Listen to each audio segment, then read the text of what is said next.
भारत में जब से संविधान बना, जब से इंडियन पेनल कोड बना, वो तो संविधान से भी अंग्रेजी बना गए थे उन 1861 में, तब से हत्या के उसमें उम्र कैद और फांसी की व्यवस्था है। हत्या बंद हो गई। भारत जितने कानून तो दुनिया किसी देश में है ही नहीं दुबे जी, और कितने कानून और मान लो बन जाएं क्या? जब हरी हरी गड्डियां दिखती हैं तो आदमी कहता कानून छोड़ो यार, हम देख लेंगे जेल। क्या वो तिहाड़ में एक सुकेश बंद है ना, संथाल परगना का कार्यकर्ता है लगता है, और 100 करोड़ रुपया इसे बांट रहा है सटा सट, जैसे 10 का नोट हो। क्या अच्छी अच्छी हीरोइनें जो हैं वो उसके प्रेम जाल में मंडरा रही तितली की तरह। किसी को 20 लाख की घड़ी, किसी को 10 लाख का घोड़ा। कहां चक्कर पड़ो दुबे जी, दुनिया बदल गई महाराज। और जब केजरीवाल 1.5 साल में दिल्ली के एक मुखिया हो सकते हैं, तो ये जो बालक है इसको सपना पालने में भाई क्यों रोक है? वो देख रहा है कि जो हम में क्वालिटी वही केजरीवाल में थी। उनके पास अन्ना था, हम बांगचुक ले आए, हम बांगचुक की कुर्बानी करा देंगे। उनके पास अन्ना था कुर्बानी के लिए, उन्हें अन्ना को लगा दिया लाइन में। केजरीवाल ने एक नए किस्म की विचित्र और अनुशासनहीन राजनीतिक महत्वाकांक्षाओं को भी जन्म दिया केजरीवाल के प्रयोग ने। ये सब बड़ा संकट है। अरे मुलायम सिंह थे, कल्याण सिंह थे, अटल बिहारी वाजपेयी थे, इंदिरा जी थी, संघर्ष किया, राजनीति में समय दिया, तब ना नेता हुए। केजरीवाल ने कहा बेवकूफ हो, समय दो, हमसे मिलो, मैगी जैसी सियासत, 2 मिनट में मुख्यमंत्री। कल तक अगला कह रहा था कि मैं अपने बच्चों की कसम खा के कहता हूं राजनीति नहीं करूंगा, अगले दिन बोला मैं अपने बच्चों की कसम खा के कहता हूं राजनीति ही करूंगा। लो कर लो बात, उखाड़ लो, क्या उखाड़ोगे? केजरीवाल के अध्याय ने ये काकरोच पैदा किए हैं। केजरीवाल काकरोच से मिले हैं नहीं मिले मुझे नहीं पता, हालांकि मिलेंगे तो नुकसान हो जाएगा केजरीवाल का। वो केजरीवाल की ही प्रतिकृति है काकरोच।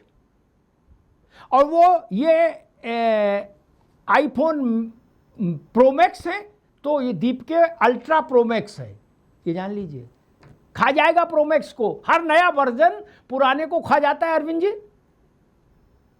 हर नया वर्जन पुराने वर्जन के टीवी को, गाड़ी को, मोबाइल को बाजार से आउट कर देता है ना। हमारे आप जैसे कुछ लोग पुराना मॉडल रखते, बाकी तो कोई नहीं रखता। ये खतरा है दुबे जी। खैर, अनंत अमित जी, अच्छा आप लोगों ने भी मेरे ख्याल से गंगा जल हाथ में लेके और तुलसी का पत्ता उसके ऊपर रख के और लाल गमछा बांध के संगम में खड़े होकर प्रण कर लिया कि ना दुनिया इधर से उधर हो जाए, धर्मेंद्र प्रधान को नहीं हटाएंगे। क्यों इतना बवाल है? अरे मान लो धर्मेंद्र प्रधान को आप हटा के बंजर भूमि विकास का मंत्री बना दो, तो कोई आप पर रोक है? मंत्री तो रहना है, गाड़ी घोड़ा तो वही रहेगा। या बीएल संतोष को वापस कर्नाटक भेज दो, इन्हें बीएल संतोष बना दो संगठन महामंत्री, तो भी जलवा रहेगा। ये रार क्यों फैलाई अमित जी? भैया जी, सर्वप्रथम तो लाल दे लाली लसे अरुधर लाल लंगूर, वज्र दे दानो जलम, जय जय जय कपिशूर। आज के हालात जिस तरीके से बने हुए हैं, और कल तक बार बार ओपोजिशन एक भैया जी आरोप लगाती तानाशाह की।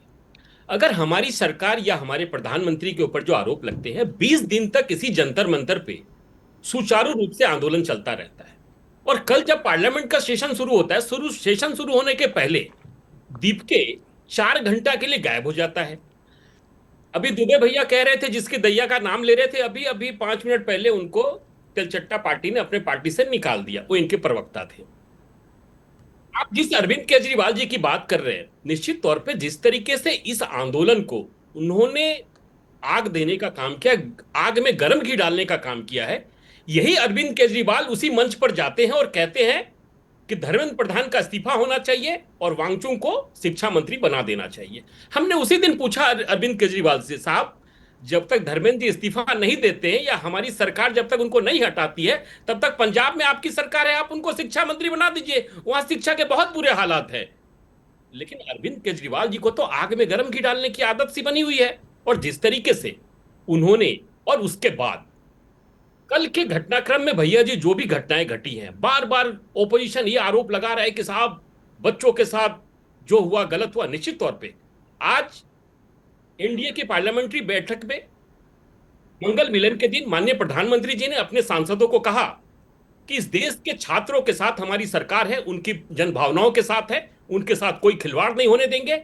और सभी सांसदों को कहा और सभी राज्य सरकारों को कहा, और कहा कि अच्छे से अच्छे वकील लाइए, और जो 13 लोग सलाखों के पीछे हैं और इसके सिंडिकेट के अंदर जाने की जरूरत है कि दोबारा इस घटना की पुनरावृत्ति नहीं हो, इसके लिए दृढ़ संकल्प है हमारी सरकार। आज पार्लियामेंट्री बोर्ड में माननीय प्रधानमंत्री जी ने कहा।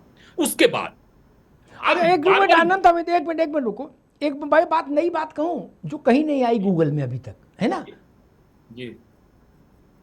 मेरा अपना व्यक्तिगत अनुभव कहता है, सब लोग सुनो, व्यक्तिगत अनुभव कहता है इस देश में जितने इंस्टीट्यूट, कॉलेज, प्राइमरी से लेके और पोस्ट ग्रेजुएशन तक, क्या, और निजी यूनिवर्सिटियां, मेडिकल, इंजीनियरिंग, फलान डेकान, क्या, उसमें 80% सीधे या पर्दे के पीछे नेताओं के हैं कि नहीं हैं। और जिस राज्य से आप आते हो वहां राम लखन यादव क्या थे? आप तब नहीं होगे, या होगे तो मेरे ख्याल से दूसरे तीसरे में पढ़ रहे होगे। राम लखन यादव शिक्षा माफिया थे कि नहीं थे? बिल्कुल थे। वो मदन मोहन मालवीय थे क्या? जब आप ही लोगों के कॉलेज स्कूल चलेंगे और फिर शिक्षा में पवित्रता कहां से आएगी? मैं एटा, इटावा, फरुखाबाद, मैनपुरी, शिकोहाबाद, फिरोजाबाद में बता दूं किन के कॉलेज हैं, बताऊं? उनका जिंदगी में कभी पढ़ाई लिखाई से लेना देना नहीं रहा, 4-6 कॉलेज खोल दिए, आवाज झोला लेके और राइफल लेके वसूली हो रही, बोले आने दो। तो यहां धरना देने से क्या होगा? काम तो सब आप ही लोग कर रहे हो। अमिताभ अग्निहोत्री ने तो कोई प्राइमरी स्कूल भी नहीं खोला। एक आप ही पार्टी के नेता है, वो कितने बड़े मनीषी हैं वो जाने। उनके 51 काम के शुभ मानते, 51 कॉलेज हो चुके हैं अब तक भगवान के आशीर्वाद से, क्या 51 हो चुके हैं, और भगवान की कृपा बनी रही तो 151 कार्य तक करेंगे, हैं? वो मदन मोहन मालवीय हैं। फिर ये सब लोग मिलकर ड्रामा क्यों कर रहे हो यार?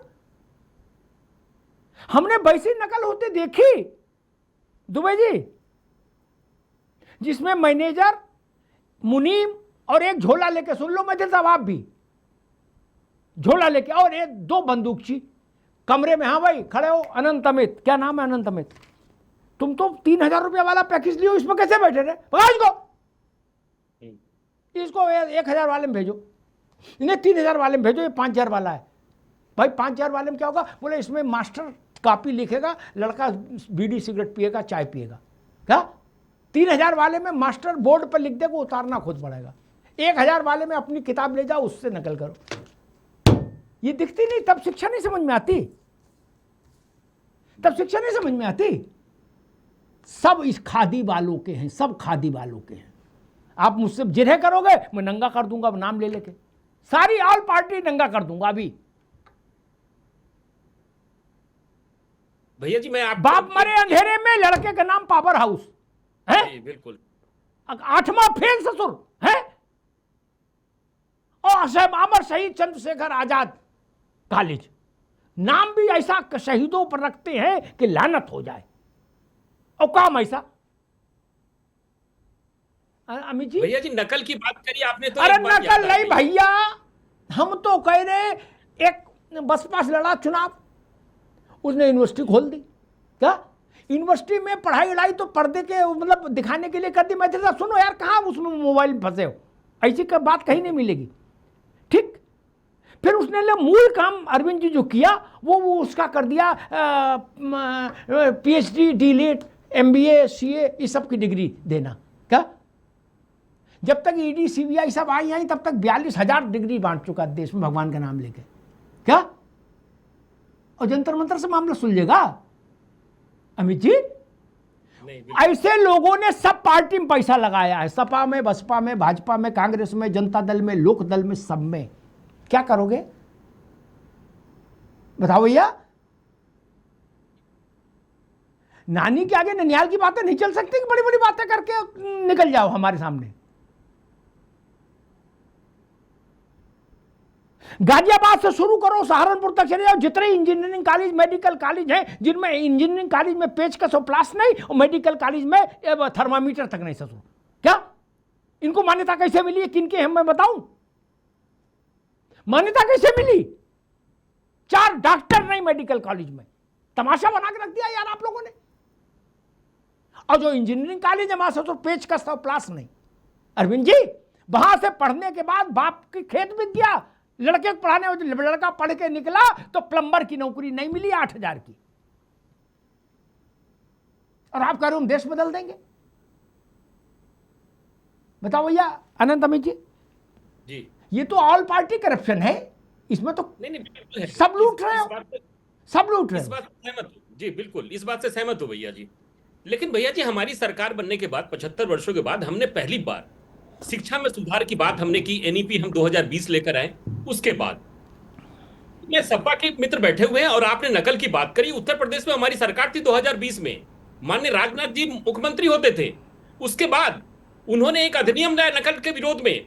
उस नकल विरोध अधिनियम के खिलाफ माननीय मुलायम सिंह यादव जी धरना प्रदर्शन पर बैठ गए, सरकार को अपना नियम बदलना पड़ा। तो इसके लोगों ने यह भी देखा है, ये अभी जो जंतर मंतर पे जो भी चीजें चल रही है भैया जी, निश्चित तौर पे एक होड़ सी मची हुई है अपने को साबित करने के लिए, चाहे वो कांग्रेस हो। अब कांग्रेस के युवराज के बगल में जंतर मंतर था, वो जंतर मंतर नहीं गए, वो घूम रहे थे कहां, वो देहरादून जा रहे थे, वो कोटा जा रहे थे। और अब जब लगा कि पूरा हाईजैक हो गया है तो माननीय प्रधानमंत्री जी के आवास के बाहर चले गए, वहां धरने पर बैठे हुए हैं। तो देश की जनता ये जान रही है, देश की जनता ये भी जानना चाहती है कि साहब हम निश्चित तौर पे तैयार है। लेकिन आपने एक बात सही कही, सरकार को भी आगे बढ़ के ये कहना चाहिए। लेकिन सदन अपने तरीके से चलता है। अभी तक किसी भी विपक्षी दल ने ये नहीं कहा कि हम इस मुद्दे पे चर्चा करने के लिए आए हैं। कोई अभी तक किसने कोई एप्लीकेशन नहीं दिया। सदन अपने आनंद में दे आए वो उनको स्पीकर को तो दिया। सरकार इस पर चर्चा करेगी, सरकार इस पर चर्चा करेगी। लेकिन सपा और आप जैसे नेताओं को यह समझने की जरूरत है, कल जिस तरीके से उन लोगों ने आंदोलन को उग्र करने के लिए, और जो बाहरी फंड, बेसिकली ये एफसीआरए का मामला है भैया जी, ये पूरे जो बाहर से एनजीओ संगठन जो चला रहे हैं उनके पैसे पे जो आंदोलन चल रहा था। और इसी सत्र में एफसीआरए संशोधन बिल भी आना है, और ये सरकार तो ये भी जांच कर रही है इसके पीछे पाकिस्तान और तमाम सोरस चाचा जैसे लोगों का जो पैसा लगा हुआ था, सरकार उसकी भी जांच कर रही है। और जो लोग कल गिरफ्तार हुए हैं उसमें भैया जी सिर्फ 10% विद्यार्थी हैं, 90% उसमें पॉलिटिकल पार्टी के लोग हैं। और जो ठीक है, जिस तरीके से ठीक है अमित जी, अभी रुकना होगा। कांग्रेस के प्रवक्ता रवि प्रताप सिंह हमारे साथ आ गए। रवि जी का बहुत स्वागत है। Ravi ji, what next? हमने सबसे यही पूछा, फोटो खिंच गई, वीडियो चल गया, खबर में आ गए, डिजिटल पे छा गए, सब हो गया, व्हाट नेक्स्ट? अब क्या होगा?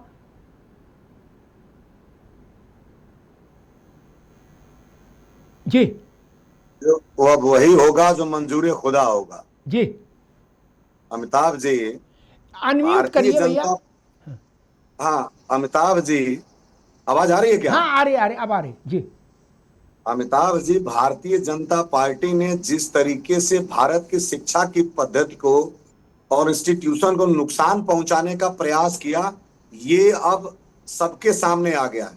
अब ये ऐसा नहीं कर सकते। क्यों नहीं कर सकते जरा देखिए, 2019-20 में यूजीसी का जो ग्रांट था वो 5,000 करोड़ का था, और उसको आज घटा करके आधा कर दिए, 3200-3300 करोड़ कर दिए, जबकि होना चाहिए 6,000 करोड़ से ज्यादा।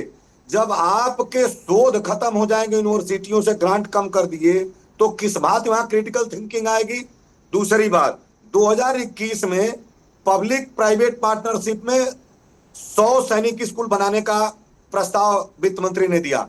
62% पे आरएसएस और भाजपा के लोगों का कब्जा है, आरटीआई से खुलासा हुआ। देश में 93,000 स्कूल बंद हो गए और 387% प्राइवेट स्कूलों की फीस बढ़ गई। ये है शिक्षा को कम करना। नई शिक्षा रवि भाई, नीति में एक मिनट फिर पूरी बात नहीं- कहेंगे, एक मिनट एक छोटी सी बात कहेंगे फिर पूरी बात कहेंगे आपको, इसलिए मैं हमेशा इस बात के बहुत सख्त खिलाफ रहता हूं। सब लोग ऐसे बोलते हैं कि जैसे वो देश के भाजपा और आरएसएस विदेशी है, बोले भाजपा और आरएसएस के स्कूल कैसे, क्यों भैया आपके हो सकते हैं उनके नहीं हो सकते यार, कहीं तो समझ के बोलो। अभी मैं इसी बात पर सबको वो आईना दिखा रहा था, मैं कह रहा था मुझसे बहस करोगे मैं सब पार्टियों को निर्वस्त्र कर दूंगा। क्यों बोल रहा हूं इसको सुन लीजिए अमिताभ भाई। बुंदेलखंड यूनिवर्सिटी के बीएड के प्रथम वर्ष में सब्जेक्ट में लिखा है, जिसके कुलाधिपति गवर्नर उत्तर प्रदेश हैं, कि भारत के लोगों में सोचने समझने और तर्क करने की क्षमता शून्य के बराबर है। गूगल कर लीजिए, बुंदेलखंड यूनिवर्सिटी बीएड का प्रथम वर्ष। वो टीचर जो बनेंगे वो बच्चों को क्या पढ़ाएंगे? नई शिक्षा नीति में जैव विज्ञान जीव विज्ञान का जो डार्विन का सिद्धांत था, जीवन का क्रमिक विकास, आपने इंटरमीडिएट में शिफ्ट कर दिया, इसलिए कि आप बताएंगे कि मनु और शत्रुपा आए और ऐसे जीवन का विकास हुआ। आपने मेंडलीव की आवर्त सारणी शिफ्ट कर दी इंटर में, आप बताएंगे कि शरीर पंचभूतों से बना है। आप हम तो भैया जानते हैं कि अब क्या अमीबा हो, से पैदा हुए। रवि हम जी तो जानते हैं। रवि जी मैं समझना ये चाह रहा हूँ, डार्विन तो ठीक है बहुत पुरानी बात, मैं समझना चाह रहा हूँ अब आगे क्या होगा। जंतर मंतर हो गया, प्रधानमंत्री का घर हो गया, सब धरना हो गया, प्रदर्शन हो गया, झूमा झटकी हो गई, फोटो चल गई, खबर चल गई। अब आगे क्या होगा? हुआ कंपटीशन भी नहीं। हो गया इंडिया गठबंधन में जितना होना था। हुआ नहीं, हो रहा है संसद से सड़क जी। तक। अभी तो आगाज हुआ है, हो नहीं गया, होगा। क्या होगा? और वही हो रहा समझना है। चाह रहा हूं ना देखिए, आप आपसे। तो कह रहे थे कि रोड पे नहीं आते हैं। अरे अभी ये होगा कि हम हर जिले में आंदोलन करेंगे, हर चौक चौराहे पे युवाओं को एकत्र करेंगे, जी। हर जगह इनकी वानगी को दिखाएंगे। संसद से सड़क तक सवाल पूछने से लेकर के देश के युवाओं तक जाकर के बताएंगे कि ये सरकार रोजी रोजगार तो दे नहीं रही है, आपकी पोटेंशियल को भी नहीं जांचेगी, आपकी कैलिबर को भी नहीं जांचेगी। अभी भी नीट के एग्जाम में एक लड़की कानपुर की शाम को कहती है कि 646 था और सुबह 167 आ गया, जांच होनी चाहिए। कोई कहता कि 526 था, 38 आ गया, जांच होनी चाहिए। कैसे बदल गया उनका वो मार्कशीट? मैं जी, जब ठीक। तक इसका तथ्य ठीक है, सार्वजनिक नहीं होता देखते नहीं हैं, कह सकता। देखते हम भी लेकिन देख- ये जान ठीक है लीजिए रवि भाई, कि ठीक है। भारतीय जनता जी। पार्टी के लोग नहीं, 1 मिनट 10 जी। सेकंड केवल, जी। आज युवाओं को लाठी मार के मंगल मिलन कर रहे हैं। अमंगल मिलन कब होगा? शर्म आनी चाहिए इनको कि जी। लाठी मार के मंगल मिलन करोगे तो अमंगल गोली मार के ठीक है, करोगे उनसे क्या? पूछेंगे कि इसलिए शर्म कब आईने आएगी, पूछेंगे। परिवार अब में रुको, देखो, अब रुको, वो भाजपा वाले बताएंगे उनको शर्म आएगी कि नहीं आएगी, वो क्या करेंगे।